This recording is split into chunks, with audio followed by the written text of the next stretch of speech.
nunca fui a pessoa que tu me ouviu dizer eu tenho um sonho de ser isso, eu tenho um sonho de ser aquilo. Eu costumo dizer que eu não sonho com trabalho, se eu pudesse eu não trabalhava.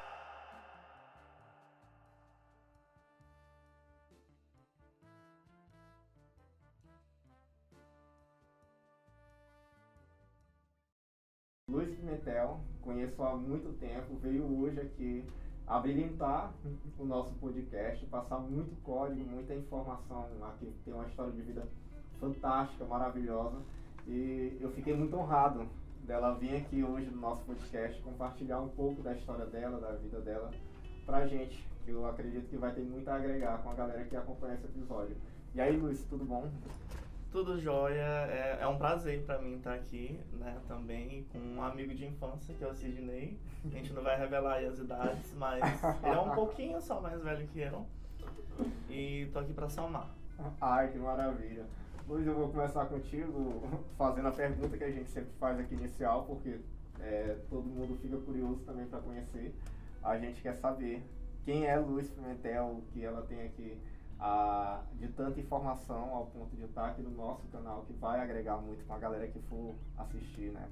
Ai meu Deus, vamos lá. Meu nome é Luz Pimentel, eu tenho 29 anos, olha só, querendo envelhecer antes do tempo. Não ia se revelar, mas... Não, eu acabei de entregar a idade, olha o ato falho. Eu não vou dizer a minha. Esse Sidney é mais uns 6 aí. Bom, por formação sou advogada, tenho um pós em Ciências Criminais e em Direito Público. Sou cursado do PROCON como fiscal de defesa do consumidor. No momento estou de licença, porque eu estou morando na Argentina e estudando medicina. Então eu faço um pouquinho de tudo aí, quase.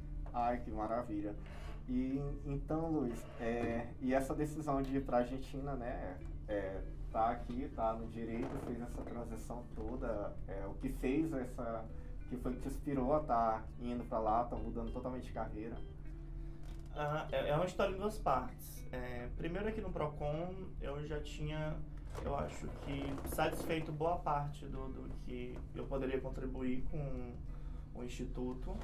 Antes de sair para a Argentina, eu estava cedido para a Assembleia Legislativa como assessor para uma CPI dos combustíveis. No meu período que eu estava no PROCON, eu fiz uma capacitação para investigar toda essa linha de produção de combustíveis por meio da ANP, né? A gente recebeu esse treinamento. Então, estava cedido para lá. Depois de ter feito esse trabalho junto à Lema, eu pensei em procurar novos desafios aí para minha vida. Então coincidiu de ser a época também que eu completei os 3 anos de serviço público. Então eu consegui minha estabilidade e eu podia tirar um período sabático de licença, né? Aí chama de licença para tratar de assuntos particulares sem vencimentos, no estatuto lá do servidor público. Então eu tirei essa licença. Essa licença eu ia tirar realmente para passar um ano. A minha ideia inicial era fazer um mochilão pela América do Sul. E nessa época, junto com mais outros 3 amigos, a gente estava buscando passagens para a Argentina. A gente chegou a comprar, mas aí veio a pandemia e a gente teve que suspender as passagens. Só que nesse meio tempo, procurando informações sobre a Argentina de um modo geral, eu encontrei a Universidade de Buenos Aires, que é a universidade federal deles, que fica na capital, Buenos Aires, e eu acabei achando interessante o método de entrada no curso de medicina por lá. Então, foi uma ideia que eu fui amadurecendo aos poucos. Logo depois que acabou a pandemia, acabou entre aspas, né, que as coisas melhoraram um pouco, que as fronteiras abriram, que você já podia entrar na Argentina, eu me organizei e um mês depois eu estava lá para começar esse processo de avaliação para entrar na universidade.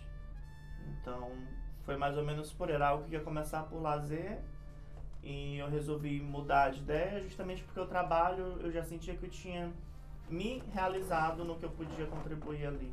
Então eu queria fazer algo mais. Eu sempre quis fazer intercâmbio também, então. Ai, que maravilha. Juntei aí Mas tinha vocação para medicina, sempre. Vou te dizer, minha carreira dos sonhos, essa, porque eu realmente nunca tive isso. Eu tenho temas que eu gosto de estudar, temas que a mim me interessam, E medicina é um deles. Mas não é só isso. Direito também já foi um tema, é ainda um tema que eu me interesso muito. Então, eu acho que foi por aí. Temas que eu me interesso e o que, é que eu posso fazer com eles para ganhar dinheiro. O legal é quando a gente começa a fazer curso superior, a gente fica olhando, identificando com partes, né? Assim como a Luz também, eu sou da área de Direito, e a gente vê a parte que a gente se identifica e acaba também aproveitando isso para a nossa vida, para o dia a dia, e sabe que aquela informação ela tem muito a agregar dentro da nossa profissão, mas não fica só na questão da profissão, fica também em relação à questão do desenvolvimento pessoal. E é isso que faz com que a gente atraia até que para ir atrás de algo que é novo, né? Aí que nem tu disseste, não estava assim nos planos, veio a acontecer de maneira por uma aventura e acabou virando algo que eu também vou transformar em algo profissional. Só que aí tu tinha um fator de identificação de algumas temáticas que tu poderia utilizar. E para ti seria muito melhor tu fazer o curso de medicina do que ficar apenas na formação que tu estavas, né?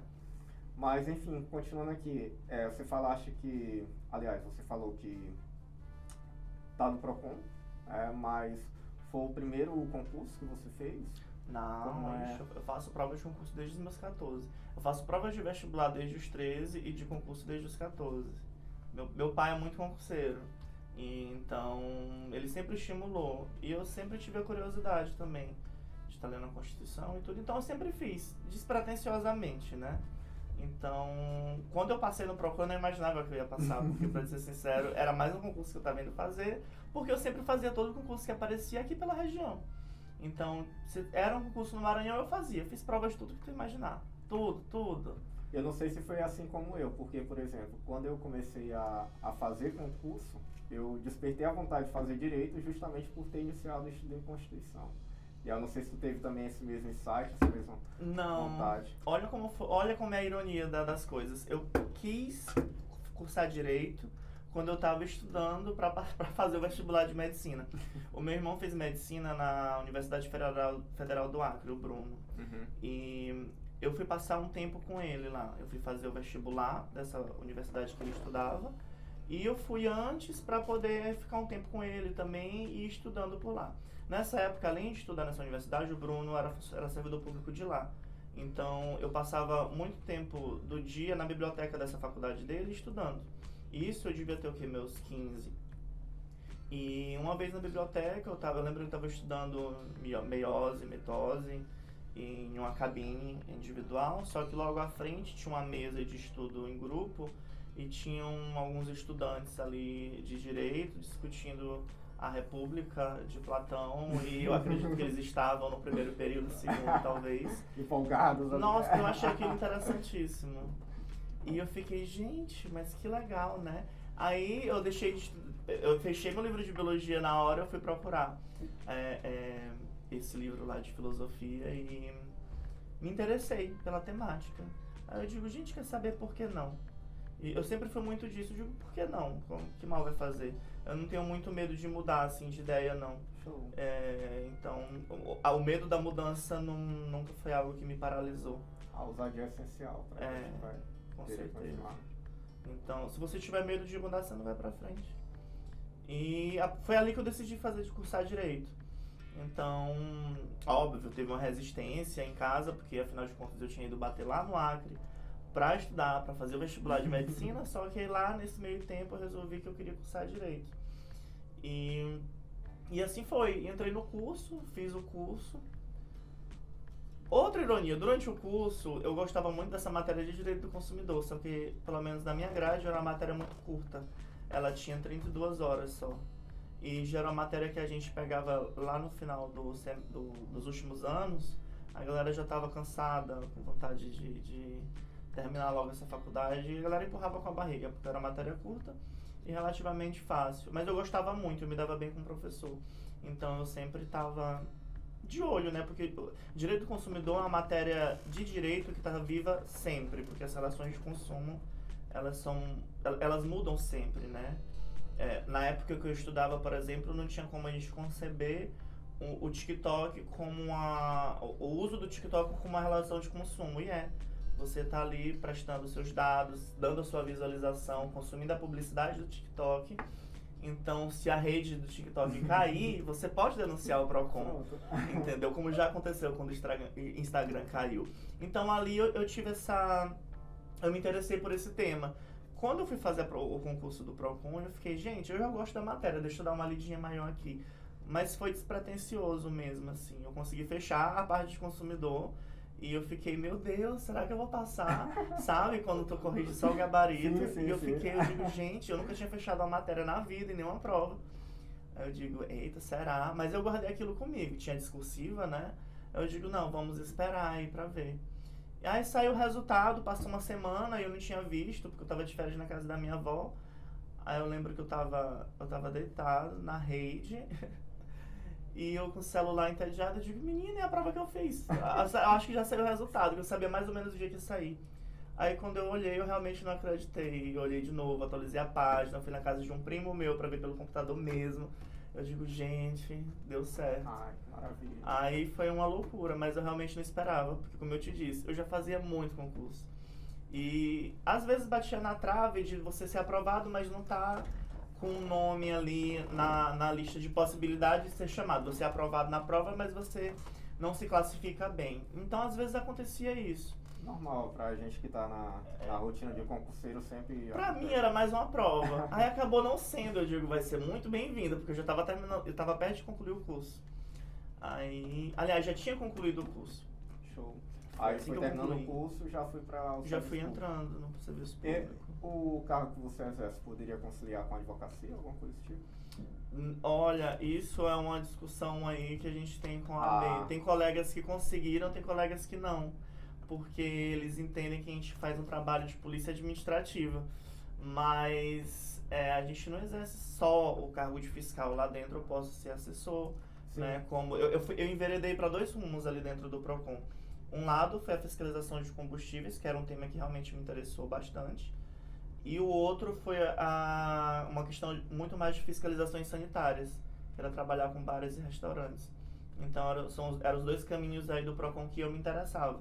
Óbvio que a gente tem que fazer a demanda que a gente recebe, né? Então tinham outros segmentos aí do comércio que a gente fiscalizava, porque a gente realmente abrange todos os segmentos. Mas eu particularmente gostava muito desses 2. Ai, que massa. E a questão dos desafios... Aliás, vamos aqui, só para retornar. O concurso do Procon foi o que você teve a aprovação logo de imediato? Você fez outros concursos, tiveram outras aprovações? Eu fiz vários outros concursos, alguns eu aprovei, mas nenhum deles eu cheguei Eu sei, perto de estar dentro dos classificados. Mas entre eles o mais interessante foi o do Procon. É o mais interessante porque foi o que eu aprovei, né? Mas Ah, eu fiz outros então, muito mais interessantes que eu gostaria de ter passado. Eu lembro que eu cheguei a fazer para administrativo da Polícia Federal e eu fui tão mal nessa prova. Foi a minha primeira prova do finado CESP, que eu acho que agora é Brasp, né? Aham. É aquela banca maravilhosa que anula uma questão sua certa se você errar. E, nossa, eu lembro que eu fiz aquela prova com tanto gosto e eu fui tão mal. Quando vai corrigir o gabarito. Nossa, mas eu fui muito mal. Eu cheguei assim, foi vergonhoso, assim, o meu desempenho. E eu fiquei, gente, mas eu estudei, o que aconteceu? Engraçado. Mas acontece. Depois que passa um tempo, né, que a gente faz o concurso, vai lembrando, a gente ri de toda a situação. Hoje eu consigo rir, mas eu lembro que há um momento... Mas na época, nossa, dá aquela tensão e tudo isso. Eu também senti tudo isso daí. É horrível. Eu lembro muito bem, na época eu tava com cabelo azul e eu tava tão desesperado com essa prova que o meu cabelo caía. E chegou um momento que minha prova tava já manchada de azul do meu cabelo caindo e soltando a tinta nela. Eu digo, meu Deus do céu, o que é isso? Mas não deu certo, né? Não tô na Polícia Federal hoje, gente. Mas não me arrependo, viu? Abriu muitas portas na minha vida. Tanto profissionalmente como enquanto ser humano, o Procon. Eu sou muito grato, sobretudo, a mim por ter passado no Procon. Sim, acho que qualquer situação, qualquer desafio que a gente tem, que às vezes não dá certo, sempre traz um aprendizado. Eu só consegui ir estudar na Argentina, medicina, ter essa oportunidade, né?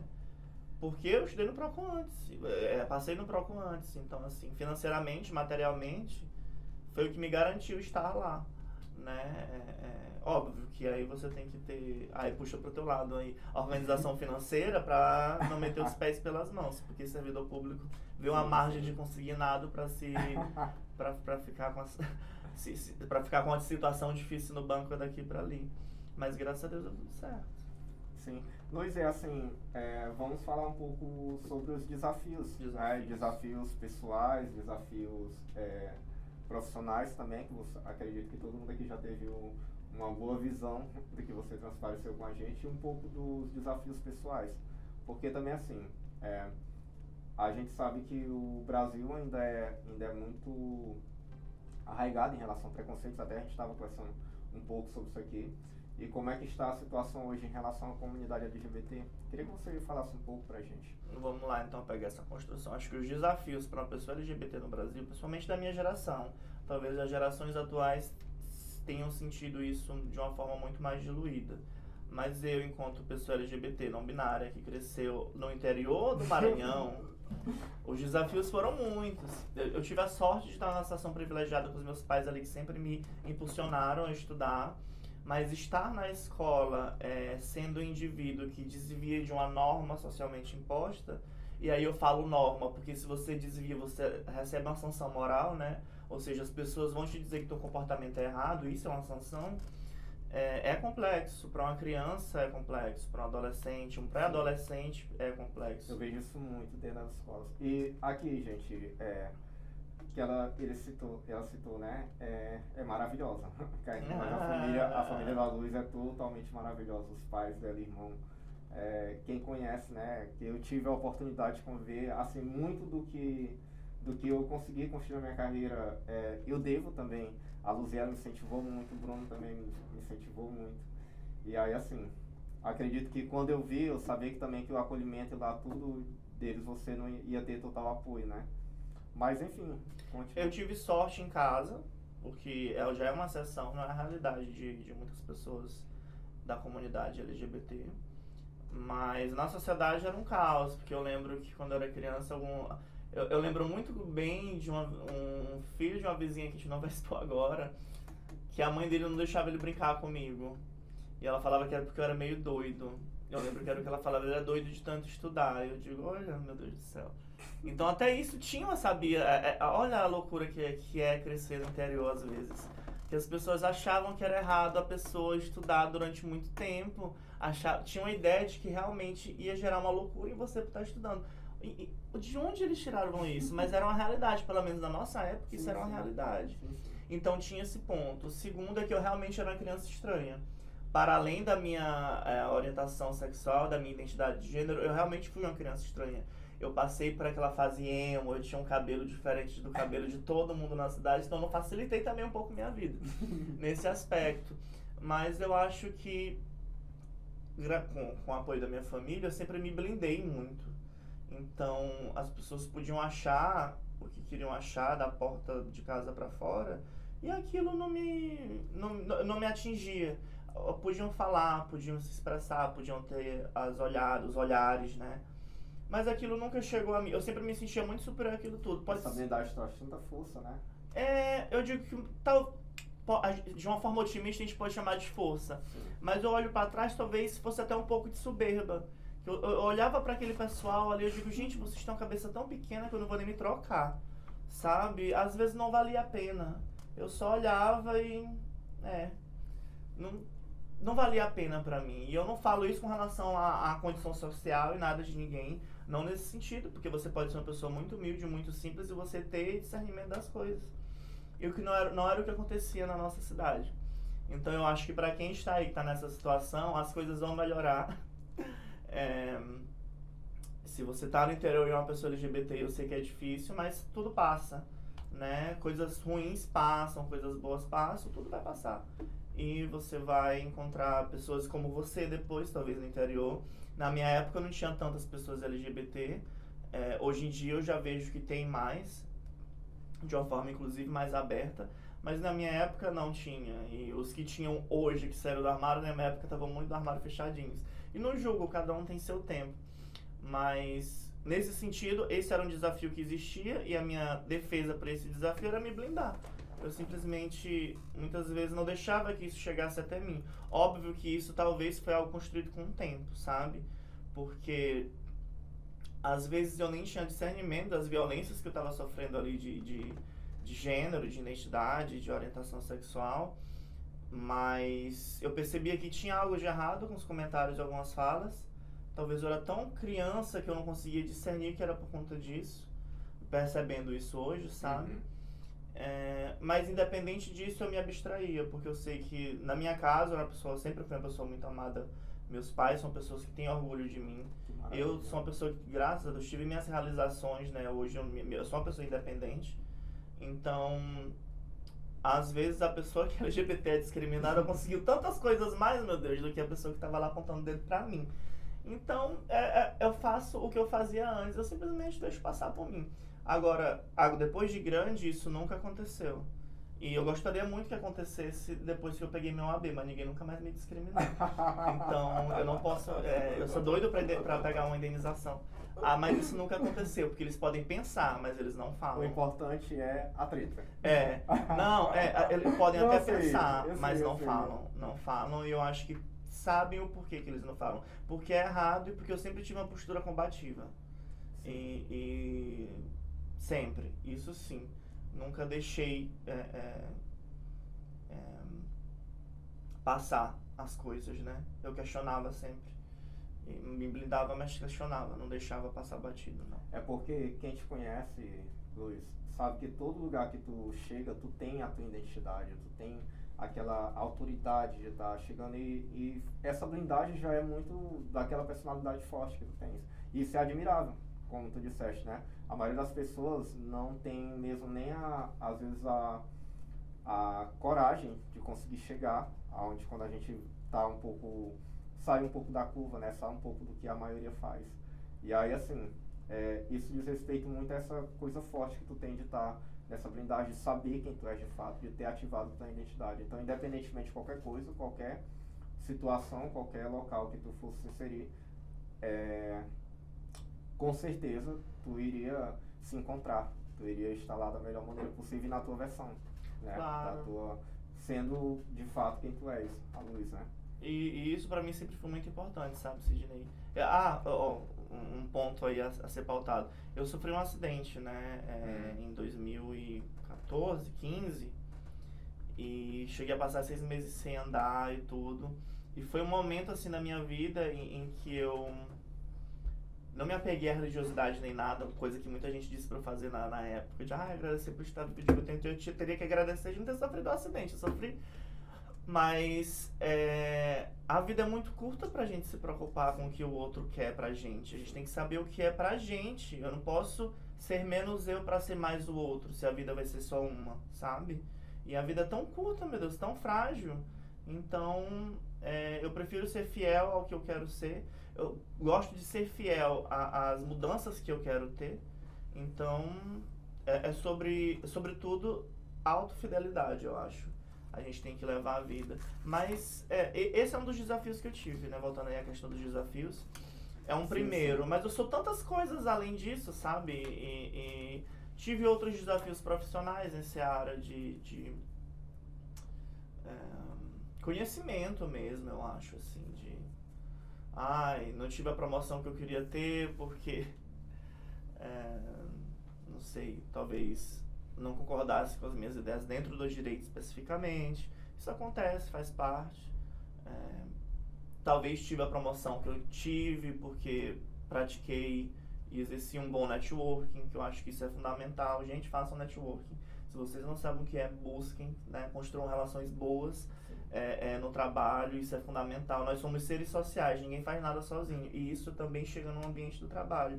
Então, eu acho que se você quer ser uma pessoa de valor, você quer ser bem sucedido na sua área, construa seu networking. Eu acho que sempre tem alguém que pode te puxar pra cima, e quando você estiver em cima, você vai ser esse alguém que vai puxar outra pessoa. Então, eu acho que é uma cadeia, né? A gente não tá só. Eu acho que é um ponto a frisar aí, já que a gente tá falando aí sobre ambição, sobre profissionalismo, networking é algo, assim, fundamental. Muitas vezes, conhecer alguém que tem a resposta vai ser a melhor solução para o seu problema. Sim, e tem muita gente às vezes que está precisando da gente, da nossa presença, para resolver um problema para ele e que a gente tem a solução. E o network também tem muito isso. A gente às vezes vê só a questão do outro trazer alguma solução para um problema nosso, mas a gente também pode resolver um problema daquela pessoa que às vezes estava precisando da gente, estava até esperando. Exato. A gente também faz parte aí da rede para puxar as pessoas para cima. Com certeza. Seja uma pessoa que puxa a pessoa para cima, não afunde ninguém. Com certeza. E a diferença de cultura da Argentina para cá, para o Brasil? Nossa, absurdo, né? Não, primeiro que em termos de direito de pessoas trans, por exemplo, a Argentina está anos luz, eu não vou dizer porque é medida de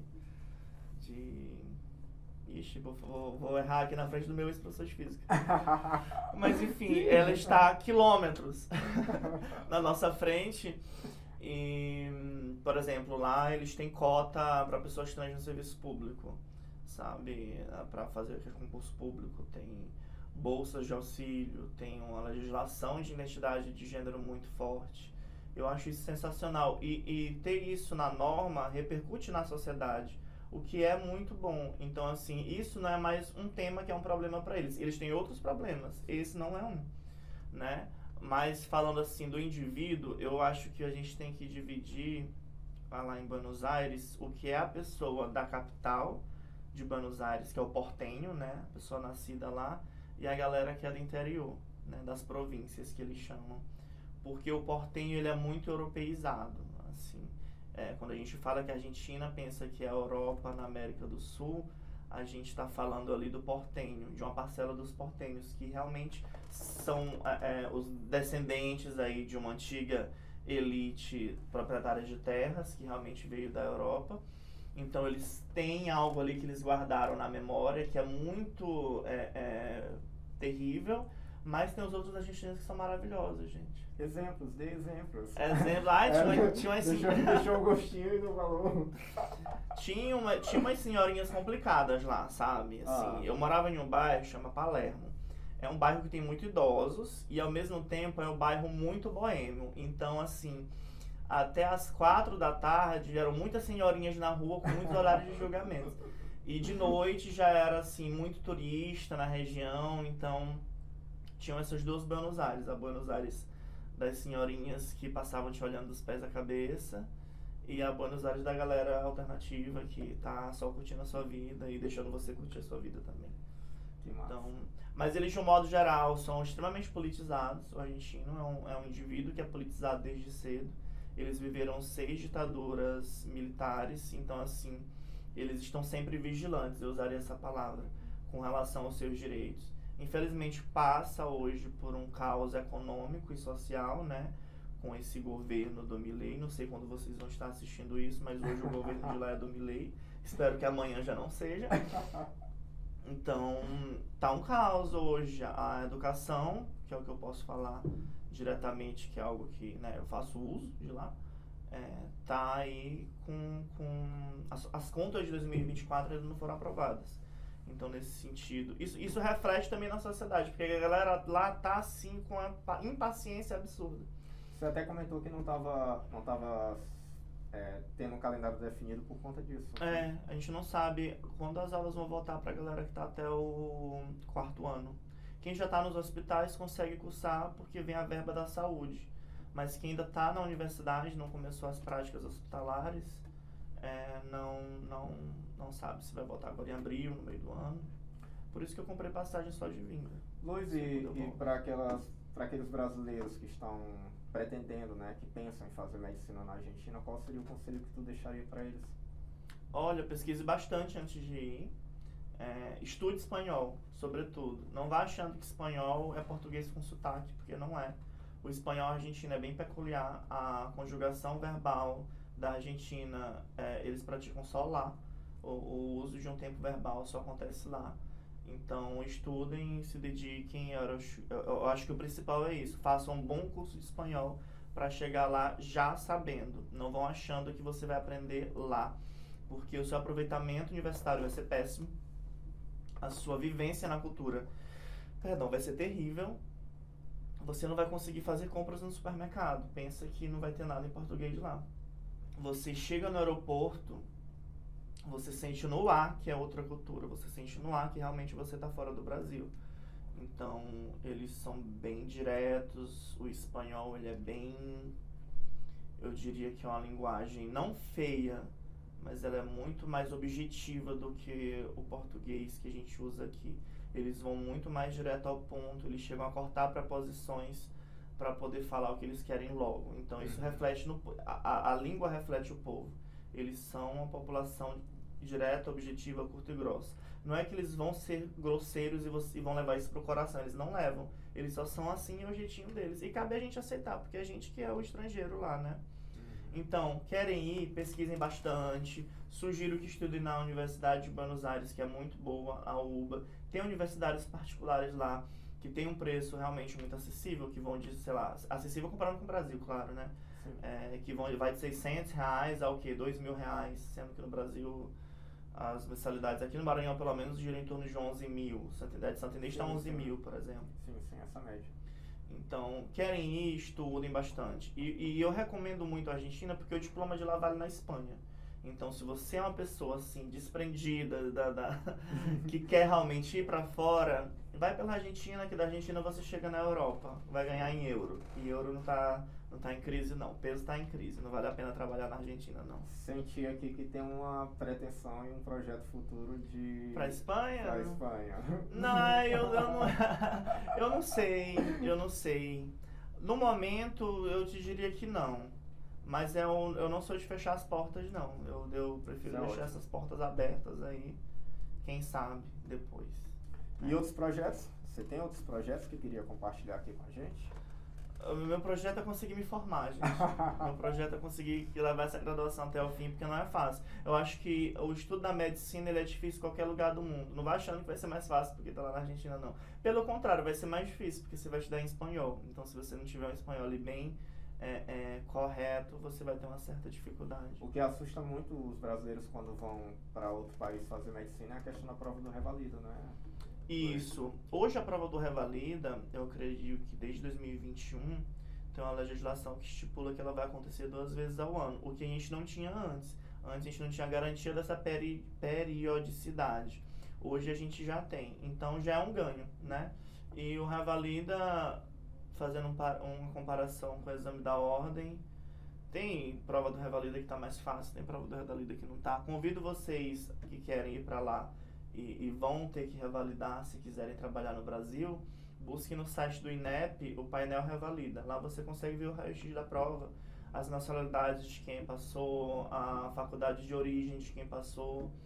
Então, é algo a ter em mente que você vai ter que se sujeitar a fazer quando quiser vir trabalhar no Brasil. Mas é possível, conheço pessoas que já fizeram, tenho primos que já fizeram, passaram e tá aí. Então, se eu penso muito assim, se alguém já fez, sim, gente, sim. Eu também posso fazer. Eu também. Porque eu não sou tapado, né? Eu digo, gente, se alguém conseguiu fazer, não é possível que eu seja tão burro que eu não consiga fazer igual. Então, serve como modelo pra gente. Claro, né? gente. Não se sintam incapazes. Se alguém fez é porque pode ser feito. E se alguém ainda não fez é porque não tentaram o suficiente pra fazer. Sim, muita gente Então, se desmotiva por conta disso. Eu acho que assim, pega um problema grande, parcela ele em pequenos probleminhas, vai matando um por semana, que uma hora você matou o problema todo. Não vai... Eu acho que a gente tem que pensar nos problemas dessa forma, porque senão a gente é consumido por eles. E aí haja terapia, meu amigo, pra cuidar de problemas grandes. É uma luta diária. Mas enfim, Luiz, aqui acredito que todo mundo já percebeu, teve muito desafio, muita luta.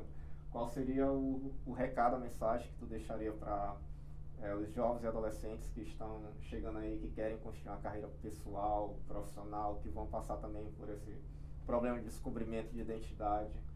Qual seria a mensagem final que você deixaria hoje no nosso papo? Eu vou usar os meus poderes de convidado e vou direcionar a minha mensagem, porque eu sei que vai passar muita gente heterossexual aqui depois, então eu vou direcionar para a comunidade jovem LGBT que está aí em qualquer lugar aí desse Brasil, principalmente assim cresceram no interior como eu.